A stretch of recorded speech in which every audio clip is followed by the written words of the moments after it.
বকখালি বর্তমানে নতুন রূপে নতুনভাবে সাজিয়ে তোলা হয়েছে। বাঙালির দীপুতা অর্থাৎ দীঘা, পুরী, দার্জিলিং এই চিন্তাভাবনা বদল করে বাঙালির ভ্রমণ তালিকায় যোগ হয়েছে বকখালি। এক রাত 2 দিনে কিভাবে আপনি বকখালি এবং বকখালির সাইট সিনগুলি ঘুরে দেখবেন তা আজকের সমস্ত তথ্য পাবেন এই ভিডিওতে। তাহলে চলুন শুরু করা যাক আজকের ভিডিও। শিয়ালদা থেকে বকখালি যেতে গেলে আপনাকে সাউথের দিকে ট্রেন ধরতে হবে। এবার সাউথের দিক হচ্ছে এই দিকে, আপনাকে সাউথের দিকে চলে যেতে হবে।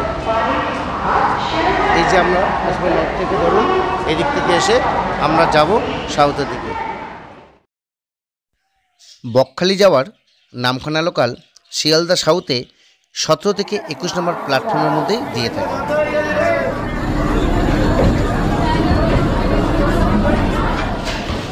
7:14 নামখানা লোকাল শিয়ালদা সাউথ থেকে।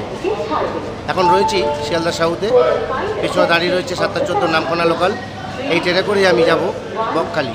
চলুন আপনারা এইভাবেই 7:14 ট্রেন ধরবেন এবং বকখালি পৌঁছাবেন। যারা নতুন দর্শক তারা অবশ্যই চ্যানেলটি সাবস্ক্রাইব করে রাখবেন। শিয়ালদা থেকে 5:16, 7:14 এবং 9:16 সকালবেলার এই ট্রেনগুলি ধরে নামখানা যাওয়া যায়। এই ট্রেনের ভাড়া 25 টাকা, দূরত্ব 108 কিলোমিটার, সময় লাগবে প্রায় 3 ঘন্টা। সুপার হজবিল বিয়ারা গান ভালো পাবে। 5 টাকার বিয়ারা 310 টাকা।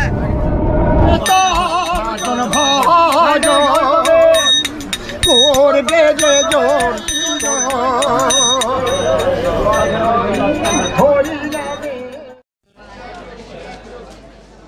7:20 নামখানা লোকাল এখন লক্ষ্মীকান্তপুরে। এই ট্রেনটি একমাত্র পশ্চিমবঙ্গের লোকাল ট্রেন যেটা লক্ষ্মীকান্তপুর 20 মিনিট থামে। এখান থেকে আপনারা টয়লেট বা ব্রেকফাস্ট যেভাবে খুশি করে নিতে পারেন।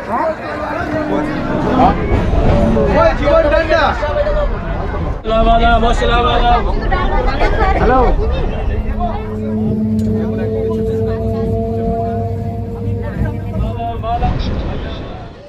এখন এসে দাঁড়ালো কুলপি স্টেশন, সেই কুলপি যেখান থেকে আমরা মিনি আন্দামান আপনাদের ঘুরিয়ে এনেছি। কি অপূর্ব দৃশ্য দেখুন, মাঠের মাঝখান দিয়ে লোকাল ট্রেন ছুটে চলেছে এবং মাঠের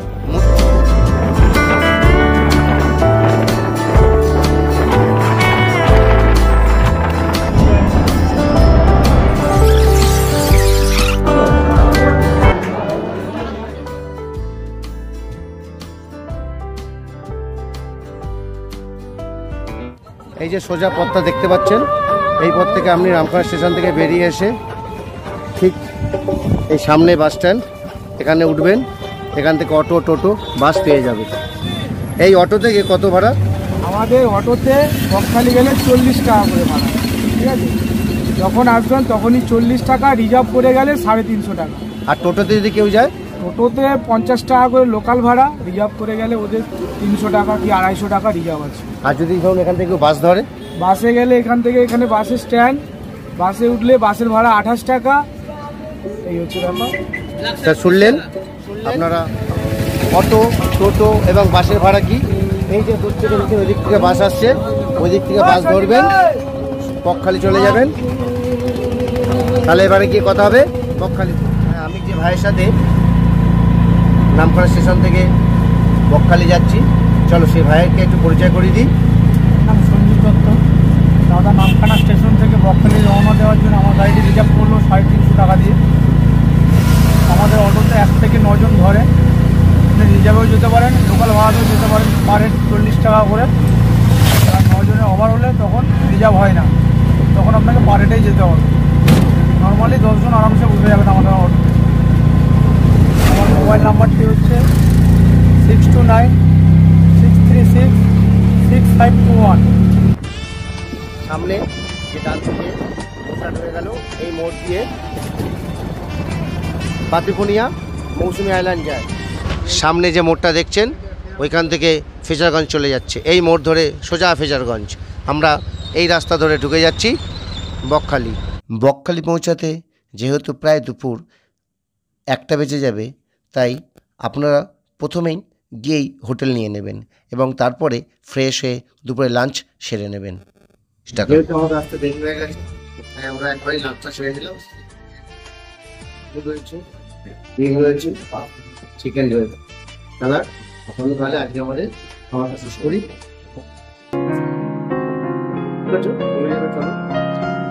আমরা এখন বকখালি আশেপাশে কি কি দেখার জায়গা আছে সেগুলো একটু ঘুরে দেখি আর আপনাদেরও দেখাবো। চলুন তাহলে আমরা প্রথমেই যাব হেনরি আইল্যান্ড। হেনরি আইল্যান্ড দেখতে যাওয়ার সময় হেনরি আইল্যান্ড যাওয়ার পথে দুদিকে যে প্রাকৃতিক মনোরম শোভা আপনারা দেখতে পাচ্ছেন, সেটাতে বুঝতে পারছেন যে হেনরি আইল্যান্ডের জায়গা, হেনরি আইল্যান্ডের দৃশ্যটা কি উপভোগ্য হবে। দেখুন দুধারের প্রাকৃতিক শোভাটা।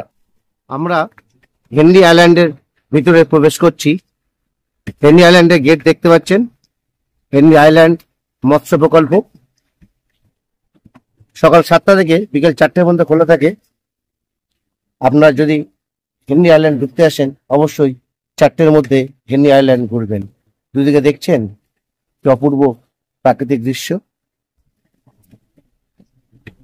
হেনরি আইল্যান্ড প্রবেশ করলে আপনাদের একটা টিকিট সংগ্রহ করতে হবে। টিকিট মূল্য 10 টাকা। চলুন আমরা এবারে প্রবেশ করছি হেনরি আইল্যান্ডের ভিতরে।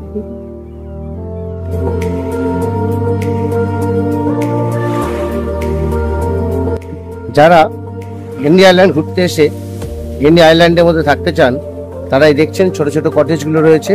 এখানেও কিন্তু আপনারা থাকতে পারেন, থাকার সুবন্দোবস্ত রয়েছে।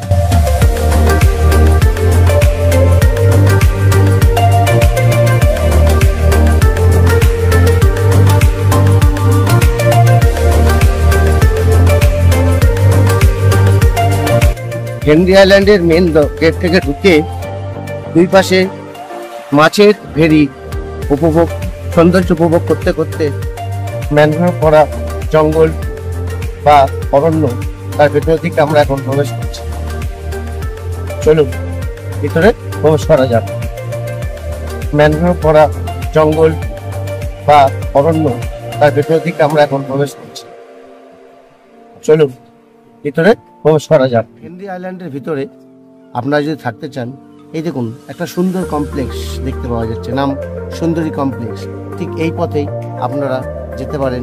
সোজা দেখা যাচ্ছে হেনরি আইল্যান্ডের কমপ্লেক্স। চলুন, ওই যে কমপ্লেক্সগুলো দেখতে পাচ্ছেন, কি অপরূপ সৌন্দর্য। সামনেই মাছের ভেরি, তার পাশে ছোট ছোট করে কমপ্লেক্স। এখানেও কিন্তু আপনারা বকখালি ঘুরতে এসে হেনরি আইল্যান্ডে থাকতে পারেন, কারণ বকখালির সাথে সাথে হেনরি আইল্যান্ডের যে প্রাকৃতিক সৌন্দর্য সেটা উপভোগ করার জন্য।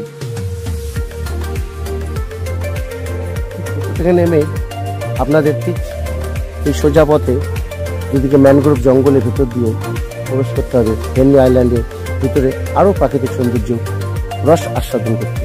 চলুন তাহলে আমরা একটু দিকে যাই। যেভাবে আমরা চলেছি দেখছেন দুই ধারে ম্যানগ্রোভ অরণ্য, সেই ম্যানগ্রোভ অরণ্য মাঝখান দিয়ে আমরা হেনরি আইল্যান্ড চলেছি।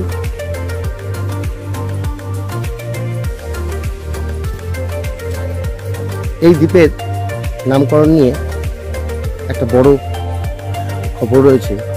হেনরি আইল্যান্ড নাম কিন্তু যে ইংরেজ হেনরি এখানে সার্ভেয়ার রূপে কাজ করতেন, তার নাম অনুসারে এই আইল্যান্ডের নাম হয় হেনরি আইল্যান্ড। কাঠের পোল আস্তে আস্তে বুঝে যাবে। আমি এখন রয়েছি হেনরি আইল্যান্ডে। দেখুন প্রাকৃতিক শোভা, দেখুন সমুদ্র পাড়ে ঝাউবন। আমরা এখন এগিয়ে চলেছি সমুদ্রের দিকে, হেনরি আইল্যান্ডের মাঝখান দিয়ে। এই আইল্যান্ডে যে সমুদ্র, কখনোই ভুল করে নামবেন না। এখানে এখানে কিন্তু চোরাবালি আছে, অর্থাৎ এইখান থেকে চোরাবালি থেকে অবশ্যই সতর্ক থাকবেন হেনরি আইল্যান্ডে প্রবেশ করলে। দেখতেই পাচ্ছেন আমার চারিদিকে সব ম্যানগ্রোভ অরণ্যে ভর্তি। সমুদ্রের ধারে সব ম্যানগ্রোভ অরণ্য এক আলাদাই প্রাকৃতিক শোভা এনে দিয়েছে। দেখতেই পাচ্ছেন চারিদিকে ম্যানগ্রোভ অরণ্য ভর্তি রয়েছে। আর সেই ম্যানগ্রোভ অরণ্যের মাঝখান থেকে আমরা সমুদ্রের কাছে হেঁটে চলেছি। এখান থেকে আমরা সমুদ্রের গর্জন দেখছেন, সমুদ্র দেখা যাচ্ছে, সাদা বালির সমুদ্র। আমরা হেনরি আইল্যান্ডের সমুদ্রের দিকে এগিয়ে চলেছি। দূরে দেখছেন সমুদ্র, বহু মানুষ এই হেনরি আইল্যান্ডের দ্বীপের প্রাকৃতিক শোভা কতদূর পর্যন্ত সমুদ্র বিস্তৃত দেখুন। আপনারা যারা একটু একান্তে সময় কাটাতে চান চলে আসতেই পারেন হেনরি আইল্যান্ডের এই সমুদ্রবক্ষে। দূর পর্যন্ত শুধু ঝাউ গাছ বন আর সমুদ্র তার বিস্তৃত রয়েছে। তার মধ্যে দেখেছেন কত মানুষ সমুদ্রে হেনরি আইল্যান্ড দ্বীপে এসে এর রস আস্বাদন করছেন, প্রাকৃতিক শোভা গ্রহণ করছেন। বিভিন্ন মানুষ বিভিন্ন রকমভাবে ছবি তোলায় ব্যস্ত, ভিডিও করাতে ব্যস্ত। আপনারা কিন্তু অবশ্যই ছুটি পেলে একদিন চলে আসবেন এই হেনরি আইল্যান্ড ঘুরতে।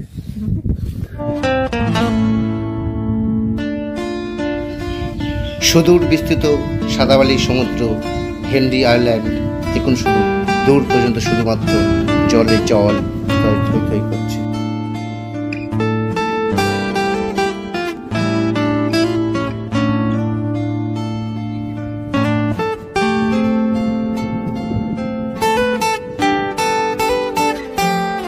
ম্যানগ্রোভ অরণ্য মধ্যে হেনরি আইল্যান্ড অবস্থিত। হেনরি আইল্যান্ড সমুদ্র রস আস্বাদন করে পরে যে সাইড সিনিং আছে সেদিকের জন্য আমরা রওনা হলাম। চলুন আপনাদেরও দেখাবো পরের সাইড সিনিং কি। সেখানে গিয়ে কত মানুষের ঢল নেমেছে দেখুন হেনরি আইল্যান্ডে। বয়স কোনো বাধা মানে না। হেনরি আইল্যান্ড ছেড়ে আমরা এখন চলেছি বেলফিশ মৎস্য বন্দরের দিকে। চলুন দেখা যাক বেলফিশ মৎস্য বন্দরে কি কি দেখা যায়। আমরা এখন বেনিফিশিয়ারি বা বেনিফিস ফিশারগঞ্জ মৎস্য বন্দরের গেটে দাঁড়িয়ে রয়েছি। এবার আমরা ভেতরে প্রবেশ করব। বেনিফিস মৎস্য বন্দরে প্রবেশ করার সাথে সাথেই আপনাদের কিন্তু এখান থেকে একটা টিকিট বা কুপন সংগ্রহ করতে হবে। মাথা পিছু 5 টাকা, গাড়ি নিয়ে থাকবেন তার জন্য 10 টাকা। চলুন আমরা এবারে বেনিফিস মৎস্য বন্দরের ভেতর দিকে যাব এবং এর যে প্রাকৃতিক সৌন্দর্য সেগুলো আমি দেখার সাথে সাথে আপনাদেরও দেখাবো।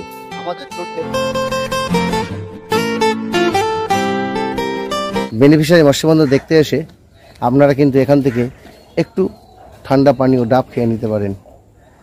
দেখছেন এখানে শুভ্রাংশু কিন্তু একটু ডামে চুবুক দিয়েছে।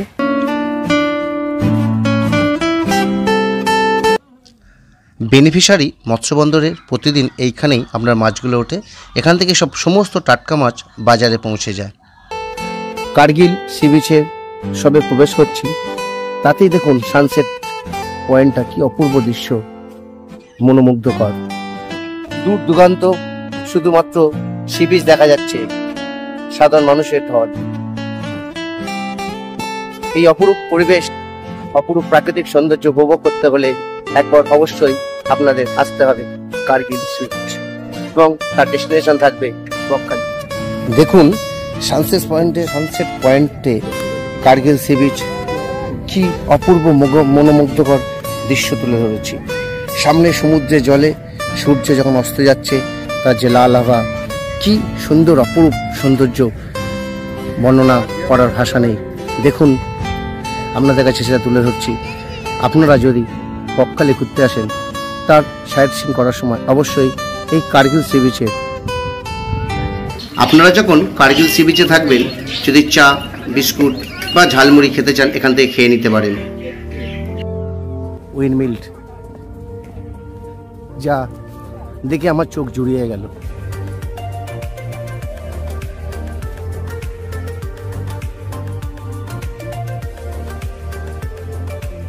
ফিশারগঞ্জ বন্দরে এলে আপনারা কিন্তু বন্দরে ঢোকার আগেই দেখতে পাবেন গঙ্গা মায়ের মন্দির। পুরো মন্দিরের ছবিটা আপনাদের কাছে তুলে ধরলাম। এবারে আমরা ভেতর দিকে যাব, গঙ্গা মায়ের মন্দিরের গঙ্গা মাকে দর্শন করাবো। দেখছেন গঙ্গা মায়ের ছবি, গঙ্গা মায়ের মন্দিরে গঙ্গা মাকে আপনাদের তুলে ধরেছি।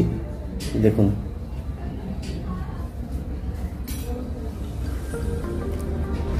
দূরে সমুদ্রবক্ষ ফিশারগঞ্জ যে বন্দর আজ ভগ্নস্তূপ।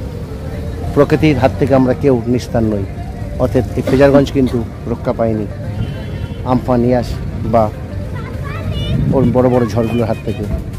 দেখছেন কি অবস্থা, যদি চারদিকে মাটি ফেলা চলছে, হয়তো কোনো রূপে আবার ফ্রেজারগঞ্জকে কিছুভাবে তৈরি করা হবে বা তুলে ধরা হবে, তার চেষ্টা চলছে। এই যে পুরো ধ্বংসস্তূপের বাড়িটি পড়ে রয়েছে, এটি কিন্তু ফেজার সাহেবের বাড়ি, যিনি এই বন্দরের প্রতিষ্ঠাতা বা বন্দর যার হাত ধরে তৈরি হয়েছিল সেই ফেজার সাহেবের বাড়ি এটি। ফেজারগঞ্জের বন্দর, উইন্ডমিল দেখার পর আমরা এগিয়ে চলেছি শিশুদের জন্য বা বাচ্চাদের জন্য মনোরম একটা spot, Bakkhali eco park. Bakkhali eco পার্কে আমরা এখন প্রবেশ করেছি। এটাই আমাদের শেষ গন্তব্যস্থল বকখালি সাইট সিনের। আপনারা যারা বকখালি ঘুরতে আসবেন, ঠিক এইভাবেই আপনারা চারদিকে 5টা যে সাইট সিন আমাদের দেখালাম সেটা ঘুরবেন এবং দেখবেন। ইকো পার্কের কিন্তু প্রবেশের কিছু নিয়মাবলী রয়েছে। 6টা থেকে রাত্রি 10টা পর্যন্ত গেট খোলা থাকে। যারা আবাসিকগণ ভোটার কার্ড বা মোবাইল নম্বর জমা দিতে হয়। টেন্ট আছে থাকার জন্য, আপনারা কিন্তু এখানে এসে টেন্ট নিয়ে থাকতে পারবেন। ইকো পার্কের শুরুতেই গেটে আমরা কিন্তু একটি ডাইনোসর দেখতে পেলাম। ডাইনোসরের সাথে সাথে পাশে কিন্তু একটা আমরা কি দেখছি, দোলা।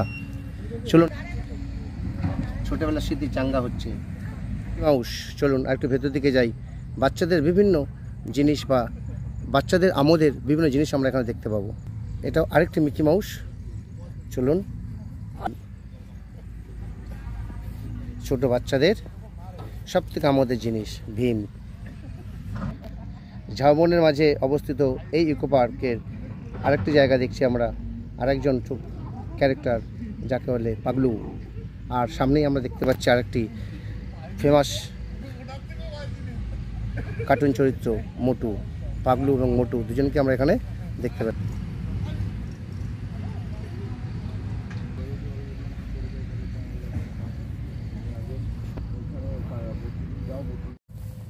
এবারে আমরা ইকো পার্কের টেন্টগুলোর দিকে যাব, যেখানে আমরা কিন্তু আপনারা যদি আসেন রাত্রিবাস করতে পারবেন। ইকো পার্কের টেন্টের দিকে আমি রয়েছি। টেন্টের যারা কর্মকর্তা তাদের সঙ্গে একটু কথা বলাই, কিভাবে আপনারা আসলে টেন্টে থাকবেন, থাকার কি নিয়মাবলী, কোনো কাগজপত্র, আধার কার্ড, ভোটার কার্ড বা কি খরচ, সবটাই আপনারা ওনার মুখে শুনে নিন। আমাদের 1300 টাকা ভাড়া আছে। এটা আপনি 4 বেলা খাবার পাবেন ওর সঙ্গে। পার হেড 1300 টাকা প্যাকেজ আছে। আর এন্ট্রির সময় আমরা ভোটার কার্ড, আধার কার্ড বা ড্রাইভিং লাইসেন্সের আইডিগুলো আমরা নিয়ে থাকি। আর ওইগুলো জাস্ট ছবি তোলার জন্য নেওয়া হয়, যা আপনার সিকিউরিটি পারপাস। আর এছাড়া জঙ্গল টেন্ট আমাদের আছে 900 টাকা পার হেড, ওটাও খাওয়া দাওয়া পাবে। এই হচ্ছে আমাদের টেন্ট। এগুলো হচ্ছে আপনাদের জঙ্গল টেন্ট। দেখেছেন, সমুদ্রের পক্ষে জঙ্গল টেন্টে থাকার একটা আলাদাই রোমাঞ্চকর অ্যাডভেঞ্চার থাকবে। টেন্ট এই যে দেখছেন টেন্ট, আপনারা আসলে কিন্তু অবশ্যই এই টেন্টে আনন্দ উপভোগ করবেন। আমি টেন্টে যারা রয়েছে তাদের পেয়েছি, শুনুন একটু তাদের মুখ থেকে টেন্টের অভিজ্ঞতা কেমন। একদমই সুন্দর। আমরা প্রথমবার এসেছি, আমরা এর আগে ভিডিও দেখেছিলাম টেন্টে, তো প্রথমবার আসলাম, খুবই ভালো লাগছে। পাশেই একদম সমুদ্র, ঝাউবনও আছে, খুব অসাধারণ অভিজ্ঞতা হচ্ছে। খাওয়া দাওয়া কেমন পাচ্ছেন? খাওয়া দাওয়া দারুণ, একদম শুনতে পেলেন, ঘরোয়া ধরনের রান্না হয়েছে, খুব ভালো লাগছে। আপনারা ওনাদের মুখে শুনলেন টেন্টের অভিজ্ঞতা কেমন। ইকো পার্ক দর্শনের মাধ্যমে আমাদের বকখালি 5টা সাইট সিন দেখা শেষ হলো। এবার আমরা হোটেলে ফিরে যাচ্ছি। আপনারা যদি আসেন এইভাবেই ঘুরবেন এবং এর আনন্দ উপভোগ করবেন। আজ আমরা যে বকখালির 5টি জায়গা পরিদর্শন করলাম এই ভাইয়ের সাথে, চলো ভাইয়ের একটু কথা শুনে নাও, কিভাবে এলে এই ভাইয়ের সাথে যোগাযোগ করে তোমরা বকখালি ঘুরতে পারবে। এটা হচ্ছে ইকো পার্ক। এটা রয়েছে টেন্ট রয়েছে, বাচ্চাদের খেলনার জিনিস রয়েছে এবং জঙ্গল রয়েছে, ঝাউ জঙ্গল। এবং এখানে এলে পরিবেশটা খুব ভালো পরিবেশ। তো আমার নাম হচ্ছে বাপ্পা জেনা, নাম্বার হচ্ছে 807384074255। এই ভাই কিন্তু খুব কম খরচেই আমাদের সাইট সিন ঘুরিয়েছে। আপনারা যখন আসবেন আপনারাও কিন্তু খুব কম খরচে এই ভাইয়ের সাথে যোগাযোগ করলে সাইট সিন ঘুরতে পারবেন। যখন এই বকখালি সমুদ্রবক্ষে ঘুরবেন সন্ধ্যাবেলায়, মাছ ভাজা কিন্তু ট্রাই করতে ছাড়বেন না। আমরাও কিন্তু করব। তার আগে একটু দেখিয়ে দিই কোন মাছ ভাজা কেমন দাম। চলুন, বলুন কোন মাছটা কত দাম। এটা শাল পিস আছে, শাল পিস। এটা 80 টাকা পিস। না, এটা 100 টাকা পিস। এটা সোনাওয়ালা, এটা 80 টাকা পিস। এটাও বড় সোনাওয়ালা, এটা 250 টাকা পিস। এটা ভেটকি, এটা 200 টাকা পিস। আর এটা ইলিশ আছে, এই পমপ্লেট কমপ্লিট, ওটা 60 টাকা পিস। আর গলদা চিংড়ি ওইটা 80 টাকা। আর এই কাঁকড়া 3 পিস। এটা কি মাছ? এটা সুইট জেলি পিস, জেলিফিশ। ও 100 আর ওই ছোট ছোট মাছগুলো? এটা আমেদি, বড় আমেদি। বড় আমেদি। তা দেখলেন কোন মাছ কত দাম। আপনি যখন আসবেন অবশ্যই সেই বুঝে খাবেন। দীঘাতে যখন আপনারা মাছ ভাজা খান, সেই মাছ অনেক সময় কি থাকে না, বাসিও থাকে, পচাও থাকে। বকখালি কিন্তু টাটকা মাছ পাবেন। চলুন, আমি মাছ টেস্ট করার পরে বলবো কেমন খেতে। কেমন লাগছে আপনার? দুর্ধর্ষ। যদি আপনারা বকখালি আসেন অবশ্যই। আমরা ভেটকি মাছ দিয়ে ট্রাই করলাম, ভেটকি ছাড়া অন্যান্য মাছ রয়েছে, সেগুলো তো আপনারা ট্রাই করতে পারেন। তবে আমি বলবো, আমি যদি ভেটকি খেলাম, আপনারা কিন্তু ভেটকি খেতে পারেন। যদি আপনারা এই মাছ ভাজা নিয়ে সমুদ্র পাড়ে বসে খেতে চান, এই দেখছেন চেয়ারে আমরা দেখেছি, এই চেয়ার কিন্তু ঘন্টায় 10 টাকা পড়ে। অবশ্যই আপনারা যখন আসবেন চেয়ারে বসবেন, এটা মাথায় রাখবেন, ঘন্টায় 10 টাকা ভাড়া দিয়ে আপনাদের বসতে হবে। আর সমুদ্র ধারে বসে এই মাছ ভাজা যেভাবে খাচ্ছি, মাছ ভাজা খান, চা খান, স্ন্যাক্স খান, যাই খান না কেন এটা খাবেন। এবং দেখুন দুর্ধর্ষ লাগছে। আমি প্রথমে সমুদ্রের ধারে বসে ভেটকি মাছ দিয়ে সমুদ্রের সৈকতের যে মনোরম পরিবেশের আনন্দ উপভোগ করছি। সমুদ্রের পাড়ে বসে এই চেয়ারগুলো যখন আমরা 10 টাকা দিয়ে ভাড়াই করলাম, একটা ভেটকি মাছ খেলাম, দেখালাম আপনাদের। এখন এবার একটু গরম চা, তার সঙ্গে প্রজাপতি বিস্কুট, লেস খেয়ে একটু সমুদ্র তীরে বকখালি যে সমুদ্র রয়েছে, সেই সমুদ্রের সৈকতের মজা নিচ্ছি। আপনারা যদি আসেন অবশ্যই এই মজাটা কিন্তু ছাড়বেন না। হ্যাঁ, বাড়িতে বসে ড্রয়িং রুমে চা খাওয়া আর বকখালি সমুদ্র সৈকতের চা খাওয়া দুটো আকাশ পাতাল পাবো। আপনারা তো বসে বকখালিতে বাড়ির ড্রয়িং রুমে সবাই চা খান, কিন্তু বকখালি সমুদ্র সৈকতে এসে চা খেয়ে দেখুন, আনন্দ, তৃপ্তি, মজা দুটাই সব থেকে বেশি।